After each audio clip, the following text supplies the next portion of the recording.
Magandang hapon pong ulit sa atin lahat mga kapatid.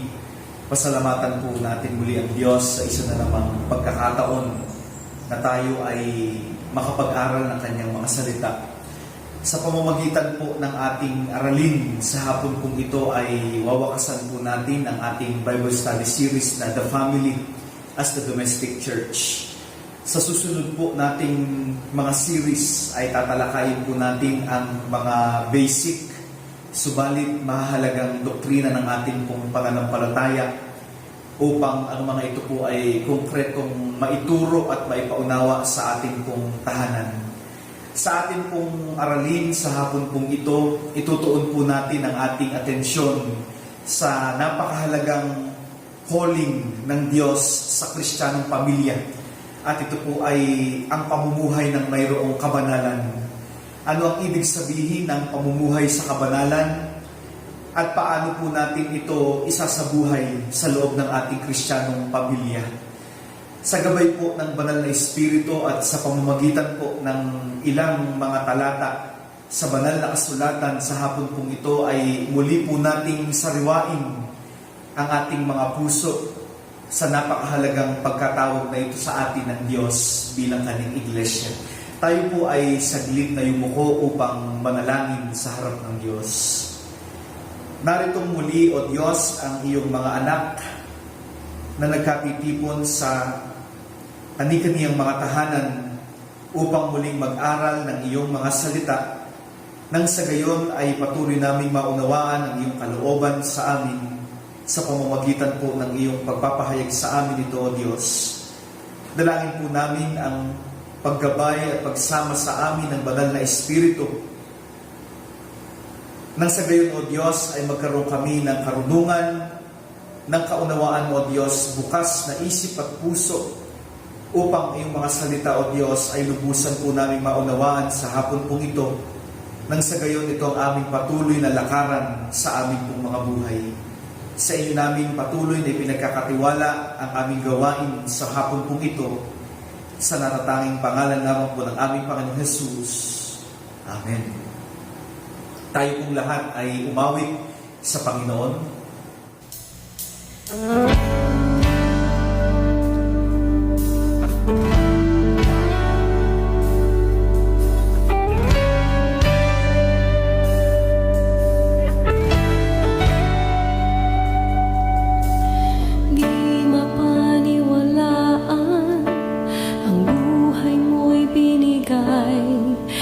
Tulad kong di karapat-dapat, minahal mo ng wagas.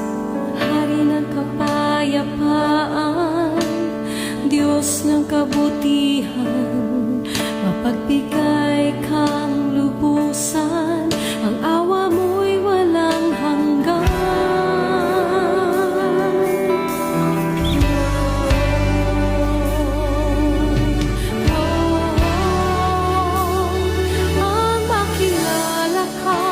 Ang lawak ng pag-ibig mo, ang nagbibigay sigla sa puso ko.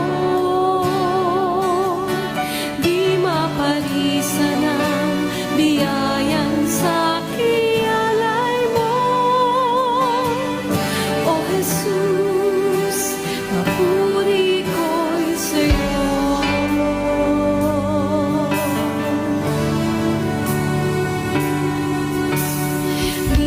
Paniwalaan, ang buhay mo'y binigay.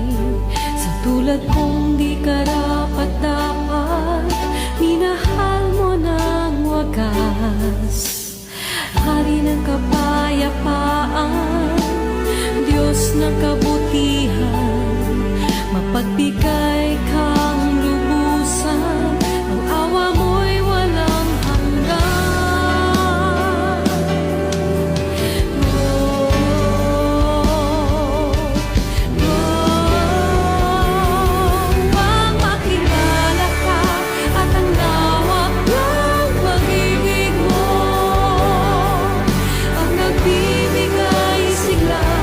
Sa puso ko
Kung kayo po ay may mga banal na kasulatan, makibukas po kayo sa akin sa liham sa mga Hebreo. 10 kabanata po, ang talata ay 8 hanggang 18. Ganito po ang sinasabi. Sinabi muna niya, hindi mo ninais o kinalugdan ang mga alay at handog na hayop, mga handog na susunugin at mga handog dahil sa kasalanan, kahit ito'y inihahandog ayon sa kautusan. Sa kanya ay dinugtong, ako'y narito upang sundin ang iyong kalooban. Sa ganitong paraan, inalis nga ng Diyos ang unang handog at pinalitan ng handog ni Kristo.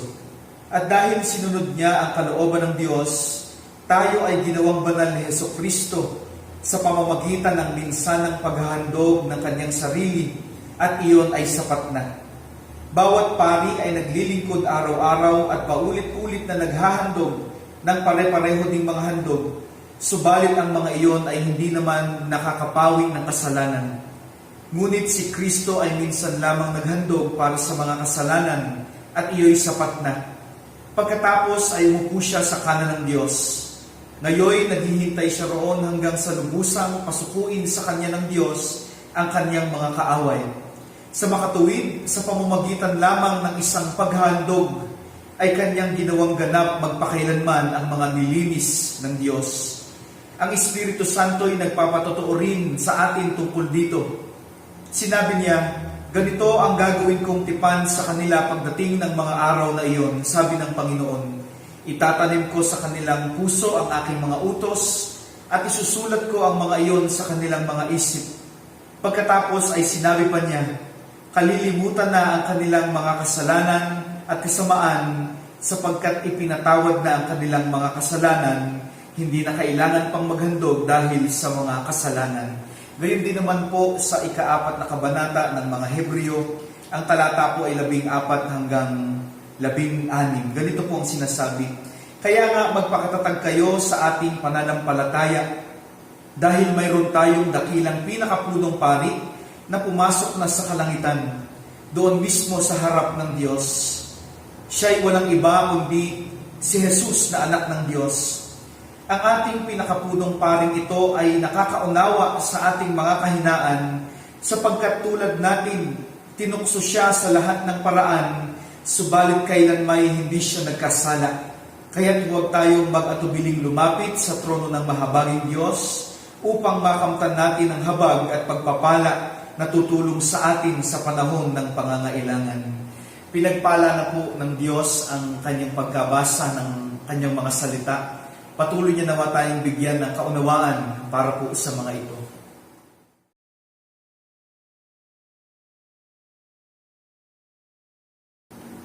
Ang paksa na ating pong tatalakayin sa gabi pong ito ay Kristiyanong pamilya, tinawag upang mamuhay sa kabanalan. Sa atin pong nakaraang aralin, nabanggit po natin na ang pamilya ay hindi lamang simpleng human convention o cultural custom.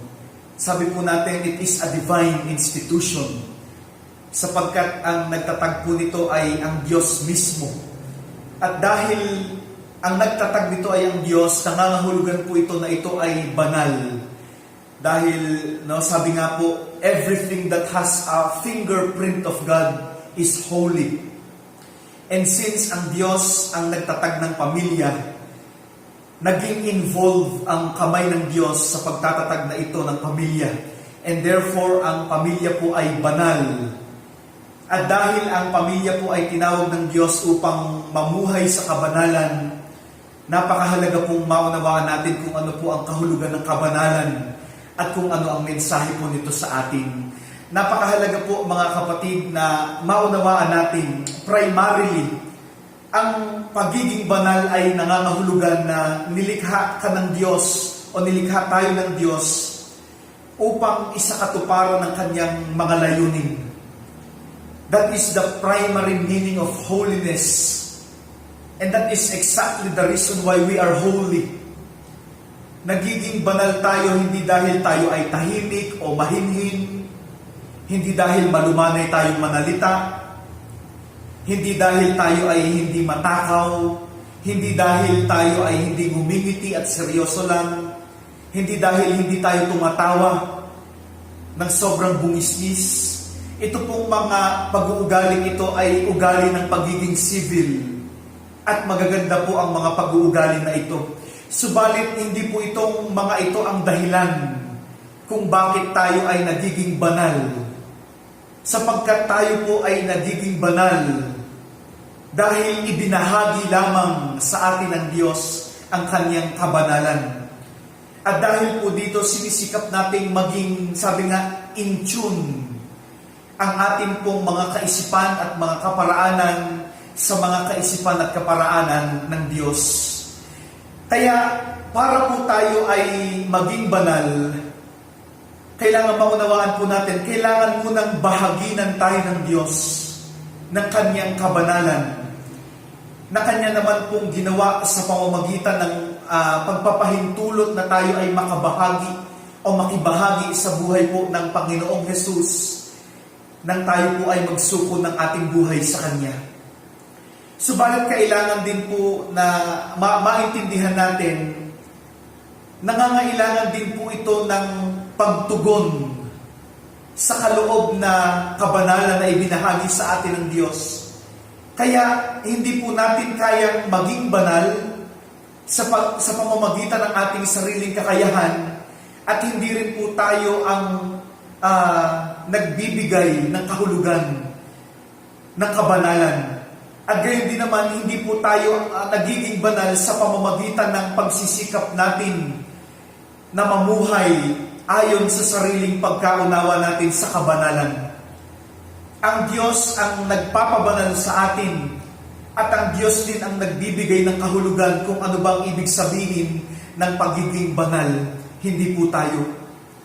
Subalit, kapag ang kabanalan po ay ibinigay na sa atin ng Diyos, mayroon po itong kalakip na responsibilidad na kailangan nating gawin. Kaya naman po, ang kabanalan ay parehong biyaya ng Diyos and at the same time, ito po ay tungkulin ng tao.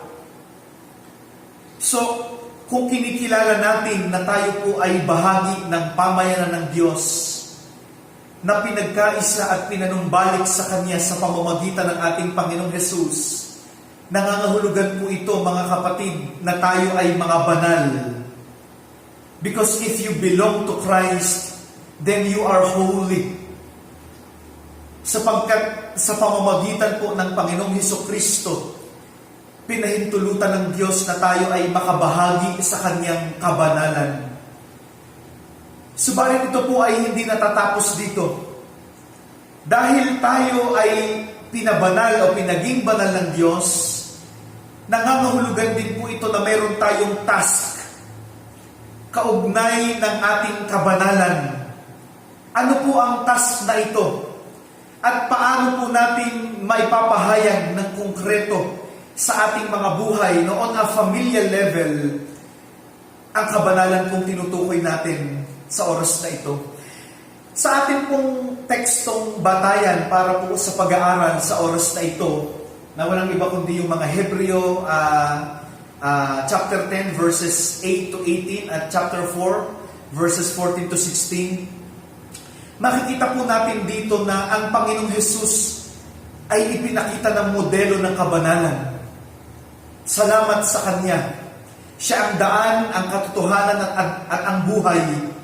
Kaya sa pamamagitan niya, at kung tayo ay susunod sa Kanya, tayo ay Kanyang dadalhin sa kabanalan ng Diyos.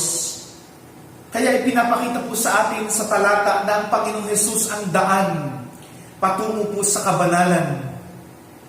Ano po ang ating matututunan sa ating pong Panginoong Hesus mula po sa mga talatang ito patungkol sa kabanalan? Mayroon pong dalawang bagay o dalawang nilalaman ang kabanalan ng ating Panginoong Hesus dito po sa talata po ito. Kung saan nakikita natin, ipinresent po ang ating Panginoong Hesus as the Holy One of God.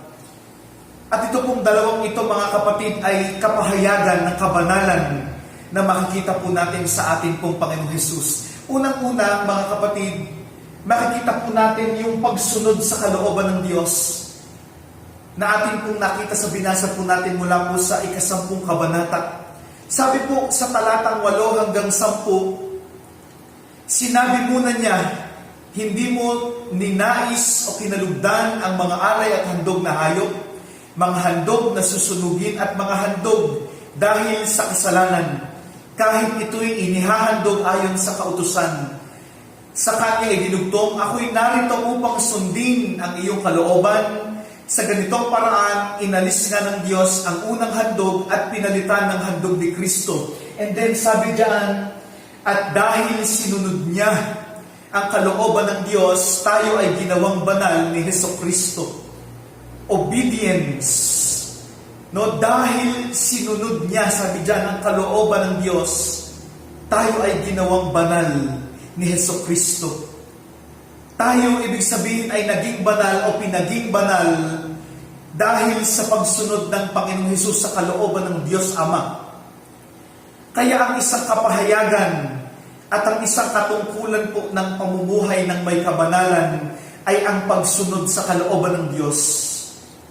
So this is the first question for us. Is there obedience to the will of God inside our families?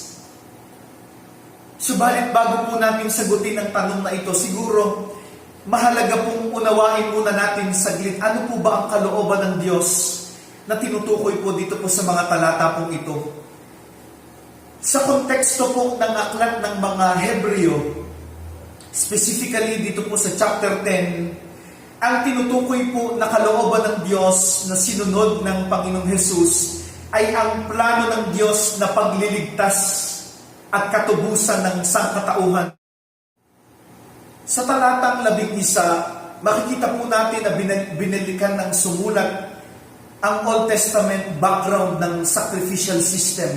Sabi po dito, na bawat pari ay naglilingkod araw-araw at naghahandog ng ganoon ding mga handog, subalit ang mga iyon ay hindi naman nakakapawi ng kasalanan.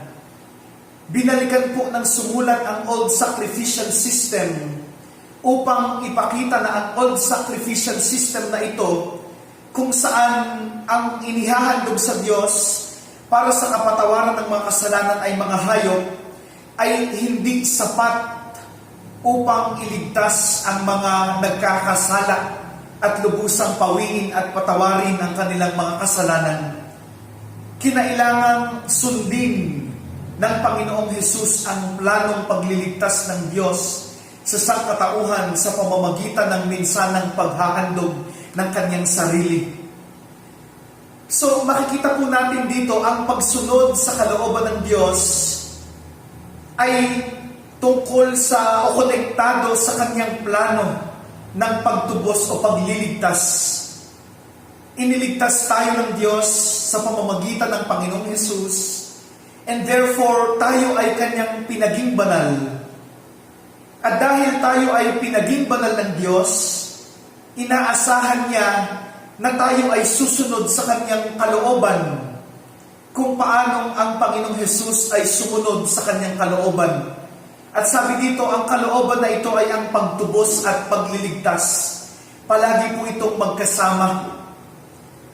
Hindi mo pwedeng sabihin na sinusunod mo ang kalooban ng Diyos, gayong hindi ka naman nagpapatuloy sa proseso ng kaligtasan at hindi ka nagiging instrumento ng Diyos para naman sa ikaliligtas ng ibang tao at ng sanglilikha.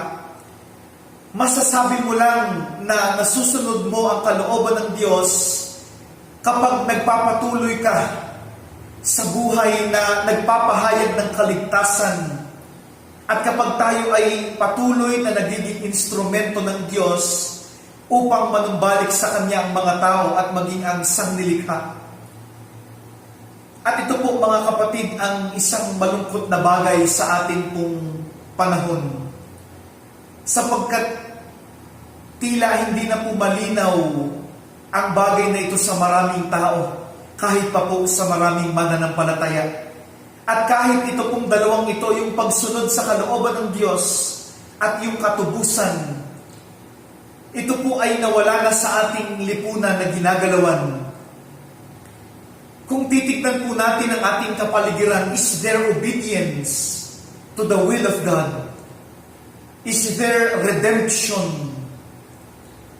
Ngayon po, ang very obvious na nangyayari ay naipatutupad sa ating pong lipunan ay hindi na po yung kalooban ng Diyos. Ang madalas pong maipatupad ngayon, mga kapatid, ay yung pagsunod sa aking sarili. Lalong-lalo na very relevant ngayon yung usapan ng aking karapatan. At bawal na bawal mong sawayin ang mga tao. Kahit na mali ang ginagawa, at kahit na ang ginagawa ay nakakapagpahamak na sa kanya at maging sa ibang tao, bawal mo itong sawayin. Sapagkat tinitignan nila ito na pagtanggal sa kanilang karapatan. And therefore, kung bawal kang magsaway, bawal mong itama ang mga mali, walang nangyayaring redemption. Di po ba? Naaalala ko po, mayroon po akong kaibigang mag-asawa na nakatira po sa isang liberal na bansa.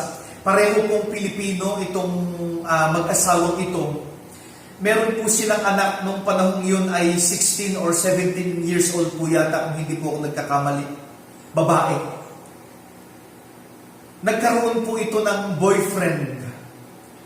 At isang araw, bigla na lang siyang nagpasya na sumama sa kanyang boyfriend at doon na rin tumira, makipag-live-in sa kanyang boyfriend doon sa kanyang tinutuluyan na bahay. Nung siya ay pinigilan ng kanyang mga magulang, wala silang nagawa. At nung siya ay pinapagalitan ng kanyang mga magulang at pinipilit, siyempre bilang mga Pilipino, hindi natin kultura yung ganoon. Pero wala silang nagawa dahil sa tuwing susubukan nilang kumbinsihin yung anak nila, ang panakot sa kanila ng anak nila, tatawagan niya yung parabang children's desk o children's rights desk doon sa bansang iyon upang sila'y idemanda. Can you imagine that 16 or 17 years old? Ganoon ang nangyari. At kahit po ako nung sinubukan kong kausapin yung batang ito, dahil family friend naman, kaibigan namin yung mag-asawang ito, yung pamilya nila. Isang araw nakita ko na lang nakablock ako sa kanyang Facebook. No? Hindi man po ganito ang nangyayari sa ating paligid, but the spirit that is operating ay nandoon pa rin at konkreto pa rin po natin nakikita na huwag mo kong sawayin sa aking ginagawa sapagkat ang aking ginagawa ay aking karapatan. Kahit pa ang sinasabi niyang karapatan ay mali at pwedeng makapagpahamak sa kanya. Ngayon po, very particular at sikat na sikat mga kapatid yung issue ng freedom of speech, di po ba? Ako po ay nabader sapagkat tila po ang interpretasyon yata ng mga tao ngayon sa freedom of speech ay pwede kong sabihin lahat ng gusto ko. Pwede ako kahit magmura kung gusto ko. Pwede akong magbanta sa kahit kaninong tao kung gusto ko. Freedom of speech eh. Isa pa, ang dahilan nila, hindi naman nila alam kung totoo nga ba o baka biro lang yung sinabi ko. Di po ba? Sa lens ng mundo, yung freedom of speech po ay ganito. Dahil tinitignan ng mundo ang freedom sa kaparaanan na pwede kong gawin ang lahat ng gusto kong gawin. Kasi karapatan ko po ito. Ito po ang makikita nating trend ngayon sa ating mundo, especially sa social media. Di po ba? Subalit sa banal na kasulatan, ang pagiging malaya ay nangangahulugan na malaya kang gawin ang kalooban ng Diyos. Ang iyong framework sa lahat ng iyong gagawin at ginagawa ay ang kalooban ng Diyos. Sapagkat kung lalabas tayo sa kalooban ng Diyos, ang matatagpuan po natin ay pagkaalipin sa kasalanan. Dahil pinalaya po tayo ng Diyos mula sa kasalanan. Hindi po tayo pinalaya ng Diyos para lang magawa natin at masabi natin ang lahat ng gusto nating gawin at sabihin. Kaya sa banal na kasulatan po, freedom means being responsible. Kaya kung ang prinsipyo ng banal na kasulatan ang ating pagbabatayan, doon sa tinatawag po nating freedom of speech, it means being free from sinful words, being free from words of hatred, being free from destructive words against our neighbor. Sapagkat kung sinasabi nating freedom of speech ang pagmumura, ang pag-aalipusta, ang panlalait, ang paninira at pagbabanta sa mga taong kinagagalitan natin, then we are not truly free from sin. At wala pong redemption na mangyayari sapagkat ang namamayani ay ang pagkawasak kahit po sa ating mga bibig. Ang lumalabas ay pagkawasak. Kaya napakahalaga po mga kapatid, makita po natin yung halimbawa ng ating pong Panginoong Hesukristo. The way He talks, the way He deals with the people na ayaw sa Kanya, na kahit yung Kanyang mga pananalita ay redemptive pa rin. Alam niyo po, ang isang napakagandang halimbawa na makikita natin ay yung conversation po sa pagitan ng Panginoong Hesus at ng Kanyang ina na si Maria sa Juan, 2 kabanata po. Makikita po natin pati sa kanilang pag-uusap, makikita natin, mararamdaman natin yung kabanalan. No, kasi maaalala po natin, nang pumunta sila sa kasalan doon sa Cana, sabi sa istorya na ubusan ng alak yung groom. Nakita ito ni Maria. At sinabi niya sa Panginoong Hesus sa talatang 3, anak, naubusan sila ng alak. Ano pong sinabi ng ating Panginoong Hesus? Sabi niya sa verse 4, huwag po ninyo akong pamunahan, ginang. Hindi pa po ito ang tamang panahon. Kung papakinggan po natin ito, kung papakinggan po natin ito as is, parang wala pong paggalang ang sagot ng ating Panginoong Hesus sa Kanyang ina. Subalit, mababanaag po natin dito na ipinapaunawa ng Panginoong Hesus na ang Ama lamang ang magdedetermine ng Kanyang panahon. Kaya sinabi niya dito, hindi pa ito ang tamang panahon. Kumbaga, ang Diyos Ama lamang ang magdedetermine, hindi siya. At hindi kahit pa po ang Kanyang ina ang magdedetermine ng Kanyang pagkilos. Ang oras po na itinakda ng Diyos Ama ang siyang masusunod sa mga pagkilos ng ating Panginoong Hesus. Kaya makikita natin dito mga kapatid, sa verse 5, sinabi naman doon, sinabi ng Kanyang ina sa mga naglilingkod, gawin ninyo ang anumang sabihin niya sa inyo. Nagpakumbaba at nakinig si Maria sa Kanya. Bakit? Sapagkat ang sagot sa Kanya ng Panginoong Hesus ay may kinalaman sa pagsasagawa ng kalooban ng Diyos. Napakaganda pong halimbawa ng bagay na ito sa conversation sa loob ng pamilya. Na kahit po sa normal na pag-uusap ng mga miyembro ng pamilya, ang namumutawi sa bibig ay ang mga salita ng Diyos, or at least ang mga prinsipyo ng salita ng Diyos, at ang nasusunod sa mga pag-uusap sa loob ng tahanan ay ang kalooban ng Diyos. So napakahalaga, magkaroon po tayo ng pagsusuri mga kapatid. Ano po o kanino na kalooban ang nasusunod sa ating pong mga tahanan? Ano pong uri ng mga pananalita ang lumalabas sa ating bibig sa loob po ng ating mga tahanan? Batay po sa mga talatang ito, maaari nating ipahayag ang pamumuhay ng may kabanalan sa loob ng tahanan kahit po sa ordinaryong pag-uusap lang natin. Subalit, sa ordinaryong pag-uusap na ito, ang naririnig at ang nakikita ay ang motibo at ang desisyon na sundin ang kalooban ng Diyos. Mga kapatid, napakahalaga po nito sa atin. Dahil sa tingin ko po, mag-a-agree kayo kung sasabihin ko, nagaganap po ang malaking porsyento ng conversation ngayon, kahit po sa loob ng pamilya, nangyayari po ang conversation, sa social media. Kaya, napakahalagang palagi nating paalalahanan ang ating mga sarili. Huwag nating basta sang-ayunan o paniwalaan lahat ng nababasa at nakikita po natin sa social media. At palagi po nating alalahanin, anuman ang mga pananalita, anuman yung mga larawan o kahit pa yung mga meme na ipinupost natin sa ating wall, yun ay kapahayagan ng kung sino tayo.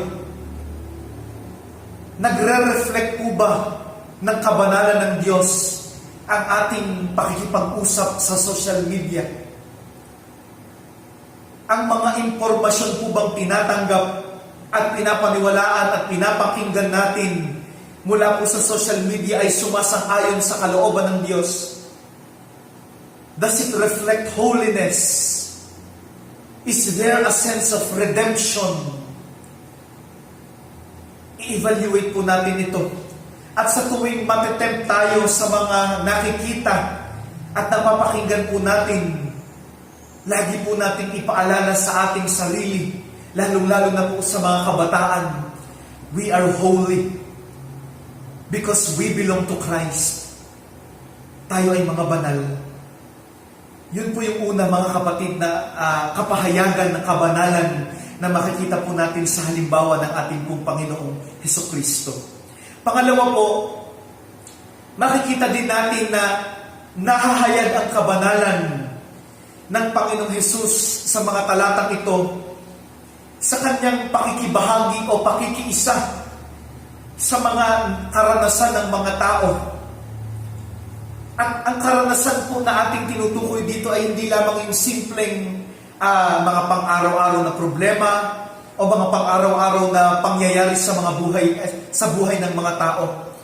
Doon po sa ating binasa sa mga Hebreo, ika-4 na kabanata, talata pong 14 at 16, ang karanasan ng mga tao na tinutukoy po ay ang kasalanan. Ang Panginoong Hesus ay walang kasalanan. Sabi po mismo sa ating pong passage sa verse 15, no, tulad natin, tinukso siya sa lahat ng paraan, subalit kailan may hindi siya nagkasala. Walang kasalanan ng ating Panginoong Hesus, subalit nang siya'y naging tao, naranasan po niya ng full length, naranasan niya, mga kapatid, ang malalim na epekto ng kasalanan ng sangkatauhan. Sabi dyan, He was tempted. Alam nating lahat that He suffered. He suffered great pain. He experienced being rejected and being left behind. Siya ay pinagtaksilan. Nagkaroon din po siya ng sugat. And He even died like a normal human being. Hindi niya po lamang basta pinanood ang mga tao sa kanilang mga karanasan. Sa halip, para po maunawaan niya ang mga tao, nakibahagi siya o nakiisa siya sa mga karanasang ito ng mga tao. At naranasan niya po ng konkreto ang mga bagay na ito. Kaya sabi po sa talatang 15 rin, ang ating pinakapunong paring ito ay nakakaunawa sa ating mga kahinaan.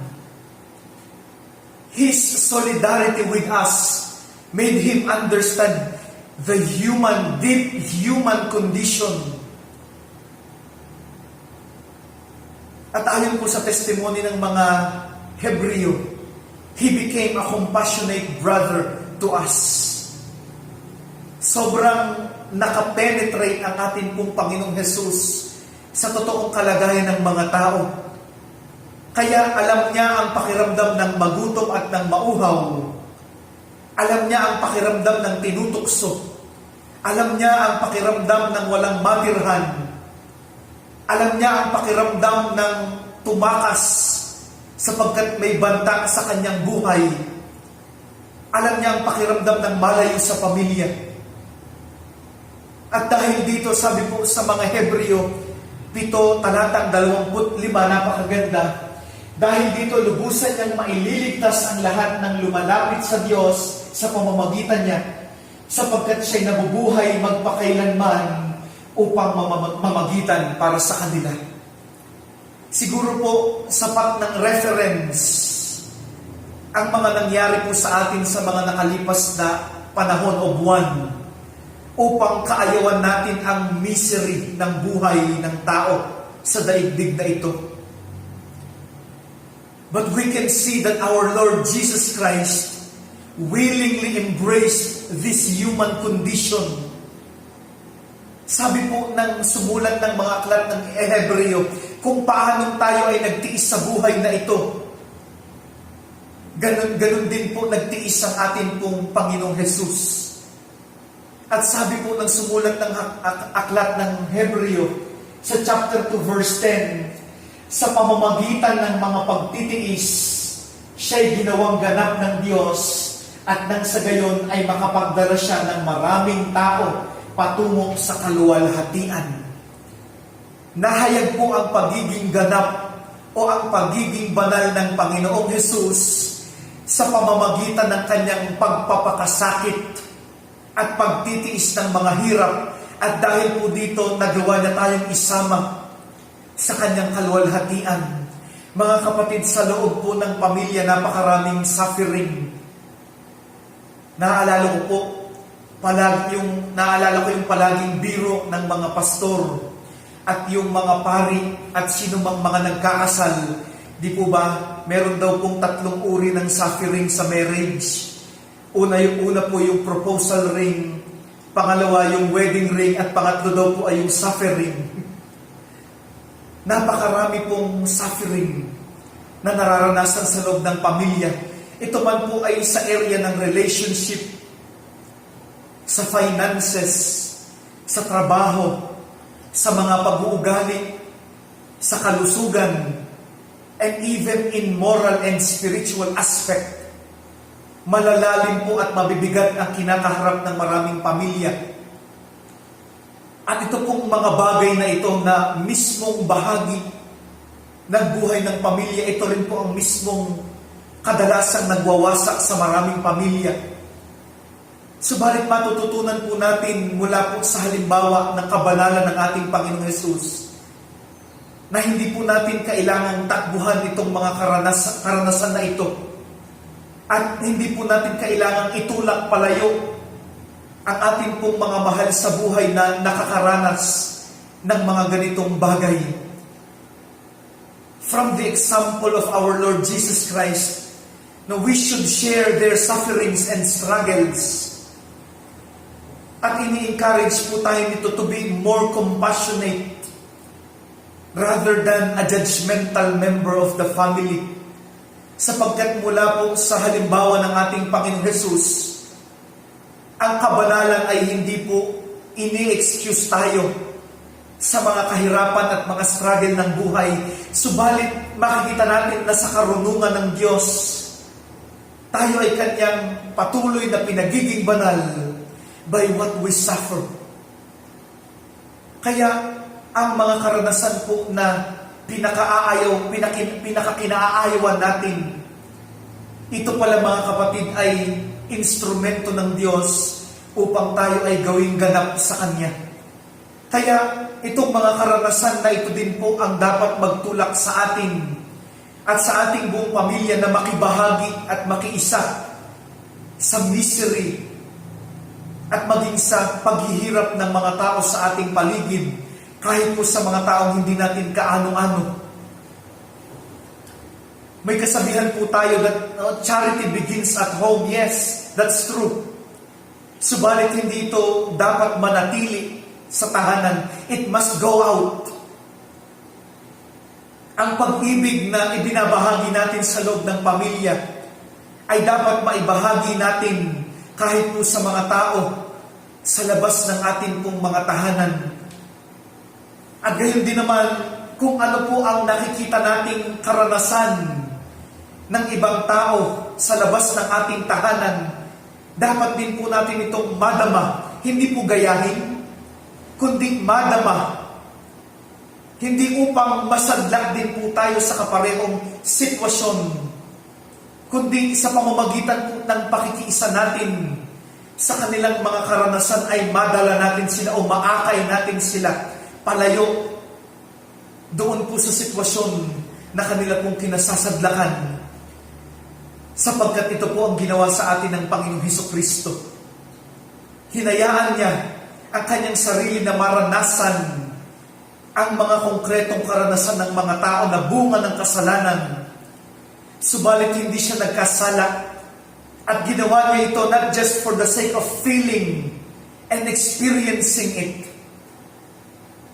but ultimately to take us away from our miseries at dalhin tayo, mga kapatid, sa Kanya at upang ibahagi sa atin yung buhay ng merong kabanalan. At sabi diyan, upang dalhin tayo sa Kanya pong kaluwalhatian. Kaya naman, mga kapatid, ito ang calling ng Christian family o ng domestic church. Kaugnay po ng kabanalan na ipinagkaloob sa atin ng Diyos. At ang kabanalan pong ito ay maipapahayag po natin sa pamamagitan ng dalawang tungkulin na kalakip po nito. Una, yung total availability to do the will of God. Manifesting, proclaiming, and experiencing the will of God both in words and in deeds. At gayon din naman, pangalawa, total availability and readiness to be in solidarity with other people, whether in suffering or in glory. Sapagkat ito, mga kapatid, ang ating panawagan. Ito po tayo bilang iglesia ng ating Panginoong Hesus. Patuloy tayong magbulay sa napakagandang mensahe pong ito ng Diyos sa atin sa hapon pong ito. At magkaroon po tayo ng panahon ng pagtatalakayan sa loob po ng ating mga tahanan. Gamitin po natin ang mga gabay na tanong na makikita po natin sa ating mga screens para po sa ating pagtatalakayan sa oras pong ito. Pagpalain po tayong lahat ng ating Diyos.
Salamat po sa Diyos sa kanyang pagpapahintulot sa atin na muling makapagbulay sa kanyang mga salita.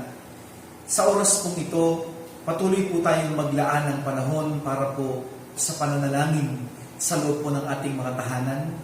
Kung meron man po tayong mga prayer concerns, ay sabihin po natin ito sa ating pong mga kasama upang patuloy na ito ay maidulog natin sa harapan ng Diyos sa oras pong ito. Tayo po ay manalangin.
Tayo pang lahat ay manalangin.